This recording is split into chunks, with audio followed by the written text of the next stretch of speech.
Hello and welcome to today's Payments Journal webinar, where Outseer will be sharing key findings and insights from their fraud and payments report. We're joined by Dima Alkin, Head of Solution Consulting at Outseer, and Suzanne Sando, Senior Analyst of Fraud and Security at Javelin. A brief note before we begin our discussion. Questions may be submitted at any time through the GoToWebinar portal, or you can also reply to any of the registration or reminder emails sent by GoToWebinar, and our team will get back to you ASAP. The PowerPoint slides from today's discussion, as well as the video itself, will be shared by email following today's conversation. Without further ado, let's begin our webinar. It's no surprise that we've got a lot going on in the fraud and scams landscape. Javelin's research is showing an increase in account takeover, new account fraud, and we're noting that criminals are getting super creative in how they are targeting their victims. Dima, I'm wondering if you can just sort of walk us through a little bit this first half of 22 report, how the report came together, some of the data, and then maybe just some of the key insights that were identified by Outseer in this first half of 2022. Sure. Thank you, Suzanne. So in terms of the methodology and how does this report get generated, we have been publishing this report for more than 5 years now, at times on a quarterly basis and more recently in semi-annual basis. And we really have this unique point of view because our customers are protecting their entire consumer kind of digital journey from the enrollment stage through login, through payments, transactions, beneficiary changes, account changes. So we see all this large volume of transactions across the entire digital journey, card-not-present transactions, right? And it allows us, because of our global presence and the amount of and diversity of different institutions that we are helping our customers to protect their consumer transactions, to aggregate this data and provide some insights that we truly believe can benefit the entire industry and not just the individual customers. That is complemented by some of the services that we provide for brand protection and impersonation as well. And that kind of complements the picture, right, on the any kind of fake websites and fake applications and malware and phishing, right? So it really, I truly believe that we have this unique point of view, both in terms of the the breadth and the depth of what we see. And I would argue probably that very few organizations globally have this unique perspective that we can provide. And what makes it more interesting is that once we generate the report, we make it available for our customers and for the entire industry to use, to consume, and to learn from. And what are some of the key trends that Outseer has identified? Some of the key trends, and obviously we'll talk in more details about each one of those, right? But the first one is on the card-not-present fraud mitigation and monitoring. We see increased use in both in volume and value in the transactions, but even more interestingly, the rate of adoption of 3DS, which reflects the fact that people do see it as probably one of the most efficient, if not the most efficient ways to fight fraud in the card-not-present transaction space. Although there are other methods, it is truly recognition of the fact that 3DS helps, in a way it is a business enabler or a revenue enabler, right? Because in card-not-present transaction monitoring, it's all about trying to keep your authorization rates as high as possible, right? Enabling business, but at the same time, lowering the friction, right? Or the amount of declined transactions as much as possible. So we definitely embrace this trend of further adoption of 3DS. And we truly believe that both merchants and the card issuers and the broader industry and consumers, of course, are benefiting from it. Second major trend is, and that's what we see here, is that, like you mentioned, right, there is definitely growth in online banking payment fraud, right? And there is, we'll talk about this number here, but there is a staggering amount of fraud happening from known account with a known device, which basically means that it's an APP fraud where the customer authorizes illegitimate transaction. But from the perspective of all the monitoring tools and the controls that are in place, it does look as a legitimate authorized transaction. So it's something that we really see growing, and that's where we advise our customers and broader industry to really put their focus on because it's a growing trend that is threatening their customers, of course. Third major trend that we observe is it's not a secret that we're doing more and more on our mobile devices as consumers. And that's, welcoming news. It, makes it, easier, more instant. But fraudsters recognize the same trend and they recognize the opportunity. So we see growing proportion of fraud actually happening on the mobile channel. And because we as consumers are now doing more things, it creates more opportunities for fraudsters, both in terms of the kind of diversity of the different transactions that we perform over mobile, as well as the volume of those transactions, the value of those transactions. And again, this is something that we believe our customers should pay very close attention to. A lot of fraud we know is being committed before a customer has even logged into their online banking account. What are some of the external threats, some of the other attack surfaces that are being abused by these fraudsters? Yeah, so it's a very good question because at the end of the day, unfortunately, for consumers and for us as an industry and for the FIs, fraudsters, they're running a business, right? It's not any longer like it used to be, 3 guys in a garage, doing something, right? Like people envision. Exactly. It's a business, right? They have, they're all like, imagine like a call center, right? Or a customer care center. That's how it looks like, right? On the fraudster side as well. And because they're running a business, they are also very, believe it or not, ROI driven. And what they've discovered is that it is much easier to impersonate an existing, known, legitimate brand. It can be an FI itself, it can be a large retailer, it can be anything that attracts the consumer attention, where the consumer is then asked to provide their credentials, right? At which point those credentials are basically stolen, right? And what they recognized is that it is much easier, it really takes a few minutes to impersonate a major brand website, as opposed to create some kind of, malware, which involves coding and certain skill set, right? Or create a rogue mobile app. And then this mobile app, you need to maintain it, you need to update it, you need to get through, you need to get it through the actual, the app stores, right? Those app stores have a lot of means in place to try not to get fraudulent apps on their platforms, right? Especially the more formal one, the known one like Google Play and others, right? So why to go through all this trouble if instead I can just create a fake website and attract people to it via organic traffic generation or actually even advertisement? And it's amazing that, advertising on Facebook is not cheap, and yet they're spending money to advertise their fake pages so people can go there and submit their credentials, at which point those credentials are stolen. So we definitely see, if we go to the next slide, Rima, we'll see that quarter after quarter, you can see it here very, very clearly. Brand abuse, which is the impersonation of an existing brand, is becoming, more and more a popular vector of attack for the stolen credentials, for obtaining those stolen credentials and gaining access to customer data and customer money eventually.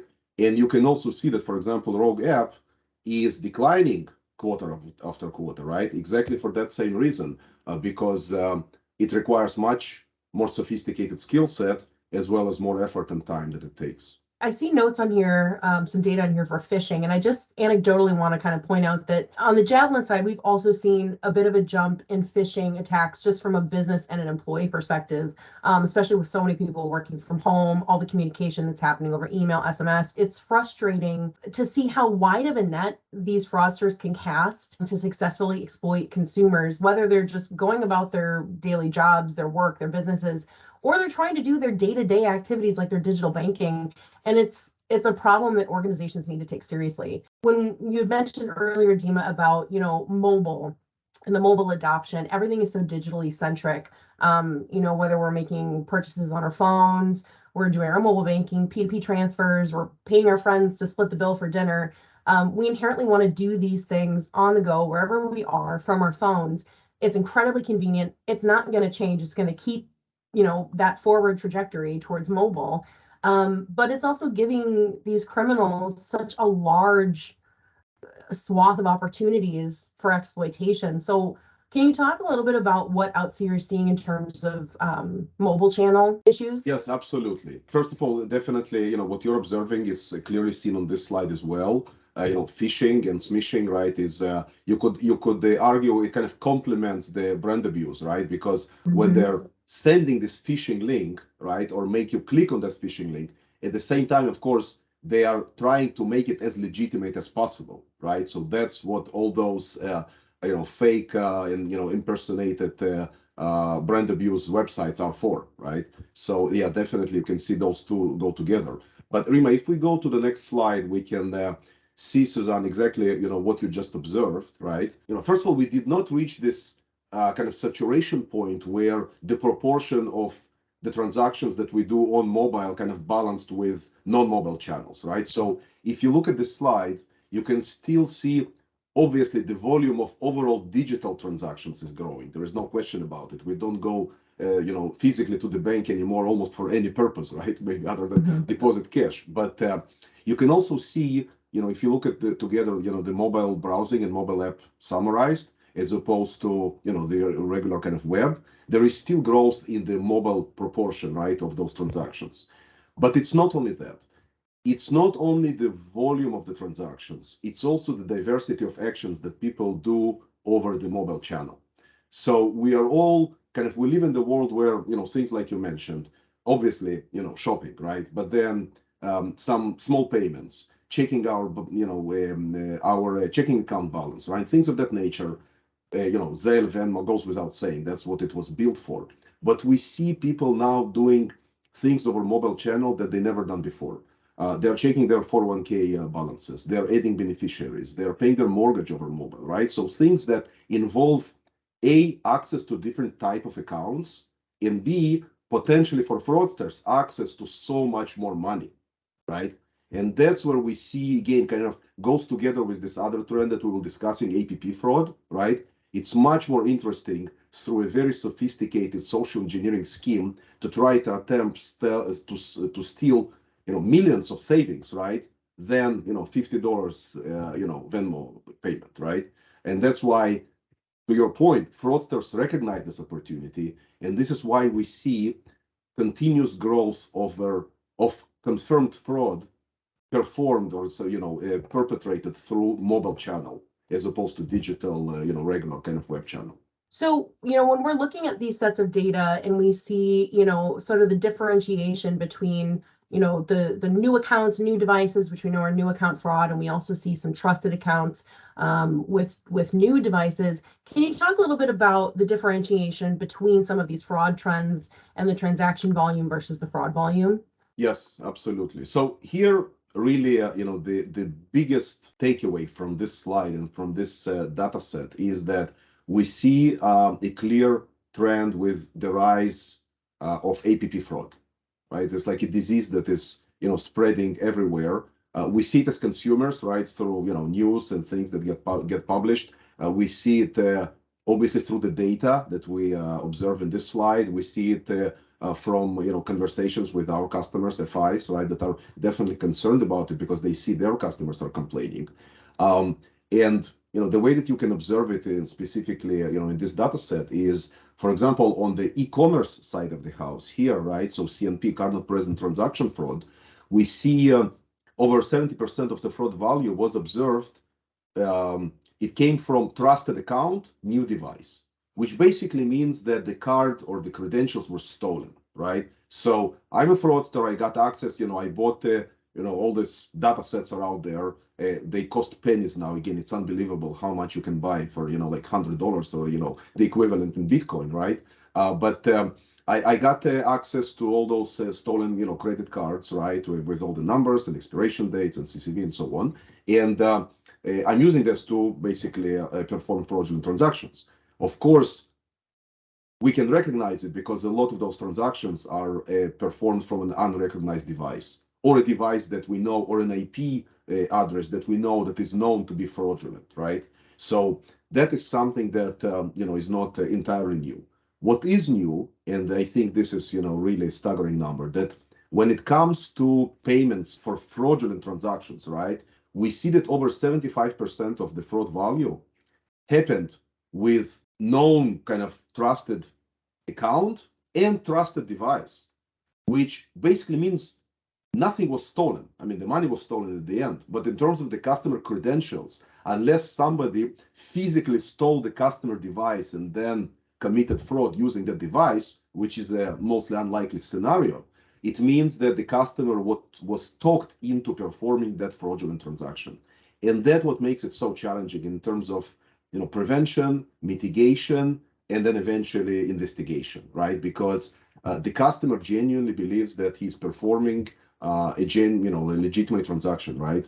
And we see, because, back to my previous point, fraudsters go where it's easier for them, to do what they're doing. They discover that why bother, right? Why to steal the credentials, right? Because they also, remember, they know the controls that are in place because they see what works, what doesn't, right? Eventually, if they try to perform this fraudulent transaction, it gets declined. They know, okay, there are controls in place. Let me try something else, right? So instead of stealing the credentials and then trying to perform a fraudulent transaction, right, using those credentials, they are now talking the customer into, right, performing that transaction. And we see so many flavors, right, of that as consumers and of course as fraud professionals, right? You can see, bogus account alerts, right? We can see, power utility, right, or a bill that you urgently need to pay. We see all kind of invoice fraud. We see, unfortunately, people preyed on with fake romance scams, right? And we're seeing some very, very public cases, right, of those. We see all kind of P2P ploys and real estate wire fraud. So there's so many flavors of it. There are cases now where connect the physical world with the digital world, where people are taking pictures of the license plate of the car, and then send fake red light fine, where Wow. you then go on the website, which looks like a legitimate DMV or any given municipality website, and you pay a fine, but the money goes to the fraudster. And it's, it's kind of a fine that the police never heard of. What makes it so, again, complicated to detect is that the customer at that point is 100% sure through this entire flow that he or she are performing a legitimate transaction, right? And we'll talk about ways to mitigate it and detect it and what can or cannot be done. But really, that's where the challenge is, that at no point in this kind of journey, right, there is something that indicates, right, or very few signals that you have to be very sensitive to that indicate that it's a potentially fraudulent transaction. We're seeing that on our end as well, how prevalent scams are. You talked about some of the trending scams, and again, like I had mentioned, they look for these trending, spending ways that consumers are spending their money, things that are going on with, we had a lot of COVID scams with pandemic government relief. We're seeing it with potential student loan forgiveness. We're seeing a lot of scams coming out of that as well. Yeah. And I think that one of the things that we've noticed on our end is just, like I said, how prevalent they are, how hard they are to triage, and what kind of an impact that it has on consumers. Whether that consumer is just trying to stop, take a breath, analyze what's happening in the moment to identify, hey, something's wrong here, something feels off, or if it's after the fact where they're trying to actually do that resolution, that then the investigation, like you mentioned, it's at that point where education is of significant importance. We can talk about, potential government regulation that's coming down from the CFPB. We've got our eyes on that. But when it comes to scam and fraud loss liability, you kind of have to stop it from the get-go. And, at Javelin, we're looking at that education for comprehensive fraud, scam, and cybersecurity for consumers. Empowering a customer with this kind of information and these education materials, whether it's coming from their FI, a merchant, et cetera, it's not just benefiting the customer, it's benefiting the business as well. When a consumer has access to the information that they need to protect themselves and their accounts, how to identify and stop a scam and, prevent identity fraud, it kind of gives them a better sense of trust in the organization that they have chosen to do business with, and they will keep doing business with that organization. They know and better understand the threats that are out there, and they sort of feel a sense that business is invested in consumer safety with their protecting them. Exactly. They want to protect them because it benefits everybody. And we know scams aren't going to go away. Fraudsters are going to keep finding these new avenues, these new channels, these new trends. So I think it's important to arm consumers with that information to mitigate these risks just right from the get-go. Yes, absolutely agreed. And I think part of what unfortunately, makes it a little bit easier for the fraudsters is that there is no regulation in place at the moment, right? And in a sense, it's nobody's problem. And we know that at the moment, at least, the financial institutions are not, because those are authorized transactions as opposed to unauthorized transactions. Those are not protected in the sense that they don't have to protect those. They don't have to reimburse the customer for this stolen funds. And they only do it on kind of goodwill basis, or depending how much of kind of bad PR they would get if they don't, or a pressure from an individual consumer. And I think, if you look at this from, the industry perspective, we don't have to wait for the regulator to tell us what to do, right, to do better. If you compare it, to the AML, for example, situation, right, from a couple of decades ago, it was a big problem.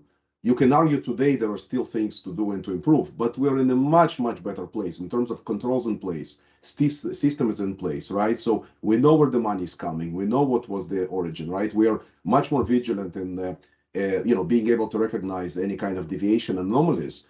In this case, we don't have to wait again for the, a regulation to tell us what to do, right? We can ask ourselves, okay, if I was the regulator, what would I ask myself to do, right?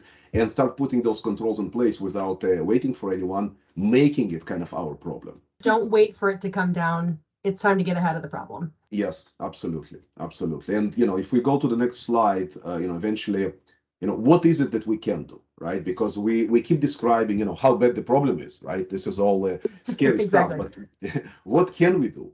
So in this case, unfortunately, I wish I could say, oh, there is this like magic solution, right? A bulletproof solution that kind of takes care of everything. There is none for now. And honestly, I think, anyone in the industry who claims that, oh, there is this magic solution, I would be very interested to hear and to learn more. We're all here to learn. But at the moment, holistic approach is probably a slightly overused term, but this is the only approach that works today with APP fraud, because you cannot look at those events, right? Login, and then changing maybe beneficiary details, or sending money somewhere you didn't send the money before to, right? In siloed way, right? You have to look on this as end-to-end journey and be able to recognize anomalies, right, or deviations in this journey. And you also have to be sensitive. That's why we advocate for kind of a risk-based approach. There is this kind of challenge fatigue, right? Where if the consumer gets too many of those notifications, are you sure? Is it you? Are you sending money? We just tend to eventually just say, yes, leave me alone. Just, let me be. We found, and there is research supporting that the more kind of specific the messages that you put, the higher the chances that the consumer is actually going to respond to them. So instead of putting this generic message, is it you? Yes, no. Put something much more fine-tuned. You are sending money to an account you never sent before. Are you sure, right? You're doing the right thing. Do you know that person? Maybe, disconnect and call us and validate, right? Instead of them calling you, you call us if you really want to perform this transaction, right? Things of that nature.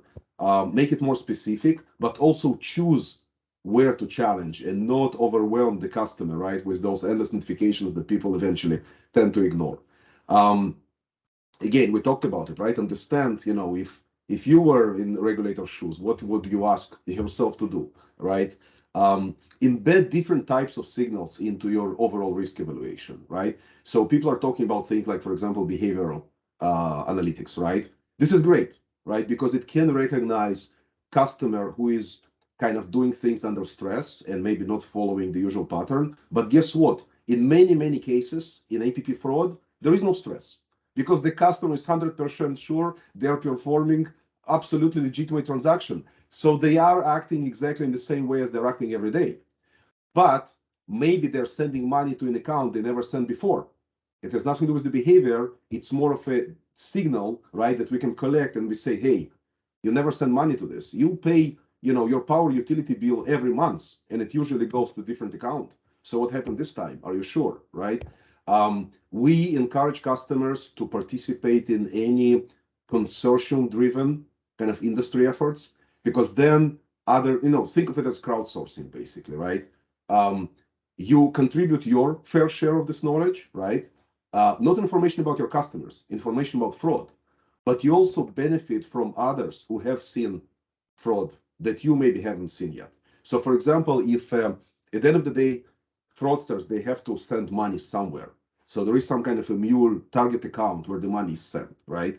And they want to reuse and maximize the value of that account being open before it gets shut down, right? So they try to, drive as much traffic as possible before, we recognize that this is a fraudulent account.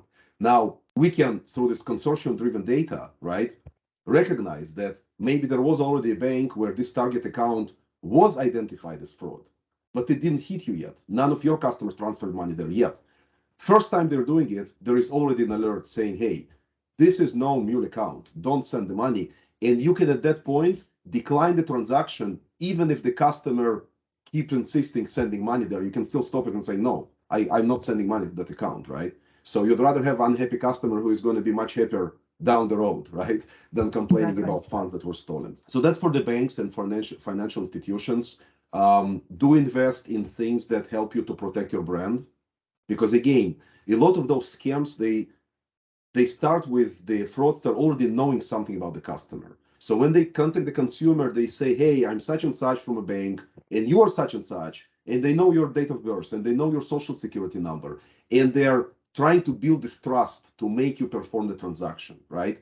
And they collect this data, potentially by also you contributing some of this data voluntarily by clicking on some link and filling some fields on a certain fake website, right? So the more you as an institution invest in brand protection and potentially takedown services, the least amount of time this fake website is up, the less customers are going to be impacted. As simple as that, right? So do invest in that as well. So basically, you're preventing, right? You're ahead of the game in a way, instead of just responding, right, to the customers that are already, suffering from the fraud. So those are the things that we suggest. And on the consumer side, as you mentioned, Suzanne, right? It's all about educating the consumers and us as consumers being more alert and more aware that those things are going on. I think especially, of course, they're preying on very specific, target population, right? Older people, many times, people who are not very comfortable, under pressure, not very, sophisticated in terms of their usage of kind of mobile devices, right? So especially those target populations need to be more educated, right, on how to deal with those situations. We've definitely noticed that there is, these scams and these fraud tactics are being tailored to specific demographics. And like you mentioned, there is a generational difference in the way we use, technology. And I think that one of the key things we try and push is just the stop and think. You don't have to immediately react. And like you mentioned before, if you're an FI, telling your customers, if you are unsure about something that someone is asking you to do, if they're posing as, an employee of this financial institution, stop, hang up, call us back. It's sort of that, just make the smart decision to just kind of stop and analyze what's happening. And I also just kind of want to go back to the consortium note. I want to double down on that point as well, because, when you have that historical data and that use of consortium intelligence and contextual intelligence, you're getting a much better and a much fuller view into a legitimate user and transactions. And it's providing you a much more accurate and reliable decision. And then you can make that better risk score for the transaction. And I just really want to point that out, because we talk a lot about that too, about having to use, you can rely on one form of authentication for a certain piece of, an account life cycle, but that's not enough. And like you said, holistic, we all talk about how holistic it needs to be, but it's true. It's, it's overused for a reason. It's true. You have to have these things working in tandem to get that better, more reliable decision. I totally agree, and that's why it's so important. You know, we tend to think about all the fraud and the risk reinforcement, but it's also the reinforcement of, you know, legitimate transactions, right? So you will challenge less of legitimate transactions because you know, because of the consortium data, because of all this aggregated knowledge. Oh, although this is the first time you see it, it is a legitimate transaction. So don't challenge it, because again, you don't want to create this fatigue on your customers, right? That everything gets challenged and they just start ignoring this stuff. The consortium-driven data and, you know, the industry data that is collected, you know, by us and by others, right, in the industry, it serves large financial institutions for sure, but even more so the smaller ones, because by definition they have a much smaller customer, right, base, and also many times it's very geography specific. So they only see in their own kind of fraud domain, they only see a subset of what is happening out there.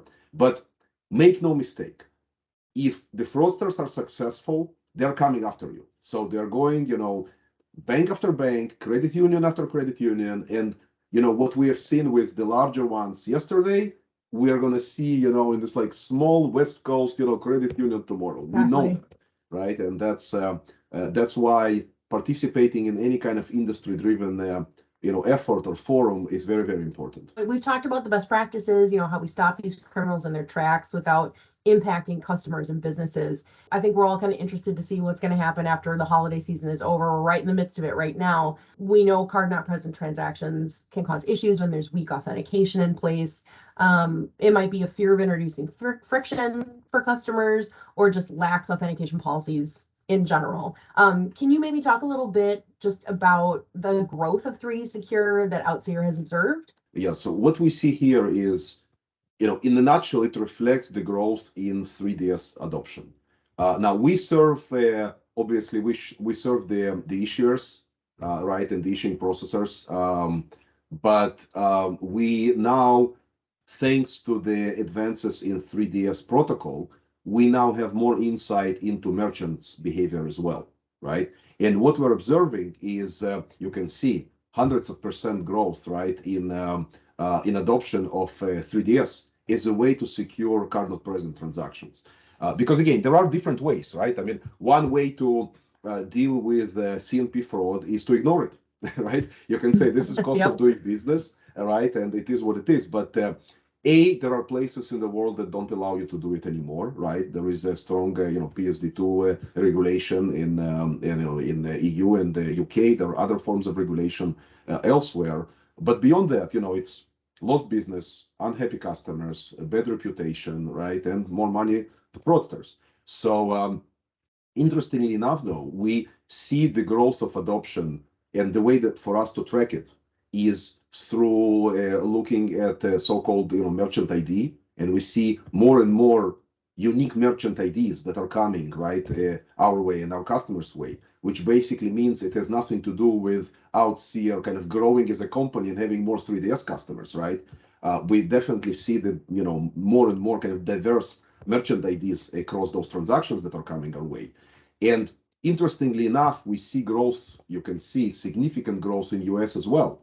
And this is not a regulated market. Basically, the regulator here doesn't tell you that you have to have strong authentication, or this is the, you know, kind of the minimal amount of fraud that you can have in your system, right? Or maximum amount of fraud that you can have in your system. So the point is that people are recognizing this 3DS as probably the most efficient way to fight, to mitigate CNP fraud, right? And again, we need to think about fighting CNP fraud and 3DS as means to do it as the way of maximizing the business, right? So it's not about detecting fraud only. It's about keeping the authorization rates high, right? Because you can be much more accurate if you're sending all your transactions as a merchant, right, through 3DS.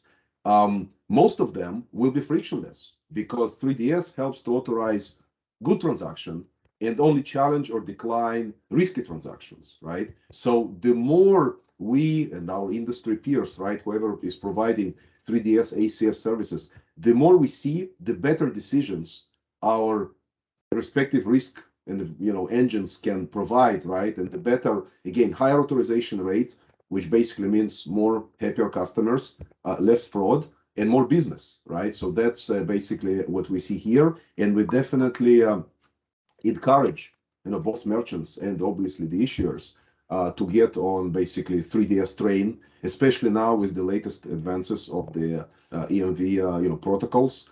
There are many more data signals that we can use, and over time again make improvements in terms of maintaining this balance between allowing maximum business and revenue while still keeping the friction of any kind, be it decline or challenge, as minimal as possible, right? And finding this right balance while mitigating most of the fraud. And I think this 415% increase in the US kind of just goes back to what we were saying about regulation, where you don't have to wait for someone to tell you you have to do something. You can get ahead of this. Absolutely. And this is evidence of that.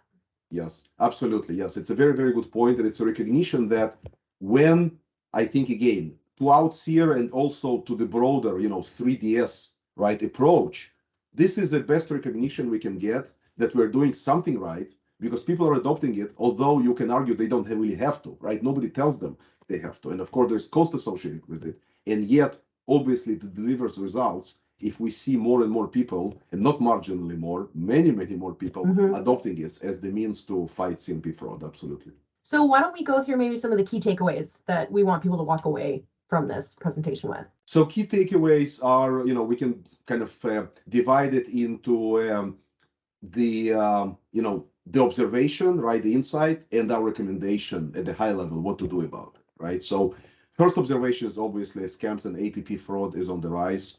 And not to be repetitive and not to go again over everything that we just mentioned, but we do suggest to the industry and to the FIs to be ahead of the regulation, to protect the customers along the entire customer journey, to have this 360 view of the customer. And again, the more you know about the customer and what is typical, the better you are in terms of being able to detect an anomaly, right? In terms of value, volume, behavior, target account, whatever that may be, right? You can only recognize an anomaly if you know what normal looks like, right? And that basically means more signals, the better. We see brand abuse on the rise because, again, fraudsters recognize that this is very easy means to collect customer data, steal credentials, right, and so on. And again, we kind of volunteer this data, right, by going to places we're not supposed to go and basically typing our credentials, right? So we do recommend to source some kind of cyber attack detection and takedown services to make sure that again, those fake websites and mobile apps and social media pages, they're not going to go anywhere, right? Like, as long as fraudsters are successful, we will see more and more of those. Our job is to make sure that we detect them and take them down as quickly as we can. And that's why we recommend our customers to put some focus on it. And the third is, like we mentioned, CNP volumes are on the rise, and so is CNP fraud. Again, fraudsters go where the opportunity is, right? So we definitely recommend wider adoption of EMV 3D Secure, right, as the effective way, the most effective way today in the industry to fight CNP fraud and increase the authorization rates, right? So we definitely encourage people to adopt the 3D Secure protocol and send all of their transactions through the 3DS and not be kind of selective about it, because then we end up kind of looking under the spotlight instead of trying to look at the entire picture. Dima and Suzanne, thank you so much for all of your great insights and perspective. So much great data has been shared, and don't worry, you'll get that data soon. As a reminder, the PowerPoint slides from today's discussion, as well as the video itself, will be shared by email with you soon. Thanks, everyone, and have a great day.